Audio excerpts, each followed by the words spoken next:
ఏ ఇంటికి వెళ్ళినా కూడా తెలుగుదేశం పార్టీ నాయకులకు కానీ కార్యకర్తలకు కానీ ప్రజలకు సమాధానం చెప్పుకోలేని పరిస్థితుల్లో వాళ్ళు ఉన్నారు. ఎన్నికలప్పుడు ఏదైతే మాట చెప్పాడో ఆ రోజేమో మేము చెయ్యకపోతే మా కాలర్ పట్టుకోండి అని అన్నాడు. మరి ఈరోజు ప్రజలు కాలర్ పట్టుకుంటారేమో అని చెప్పి భయపడి రెడ్ బుక్ రాజ్యాంగం నడుపుతూ ఉన్నారు. ఈరోజు ఏమంటా ఉన్నారు, ఎన్నికలు అయిపోయిన 9 నెలల తర్వాత ఈరోజు ఏమంటా ఉన్నారు, సంపద సృష్టించడం ఎట్టనో నా చెవిలో చెప్తే నేను తెలుసుకుంటాను అంటున్నాను. ఇది వాస్తవాలు.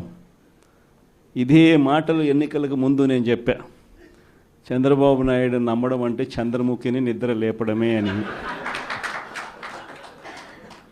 ఇదే మాటలు నేను ఎన్నికలప్పుడు చెప్పిన, చంద్రబాబు నాయుడు నమ్మడం అంటే పులి నోట్లో తలబెట్టడమే అని చెప్పి. ఇదే మాటలే నేను చెప్పా.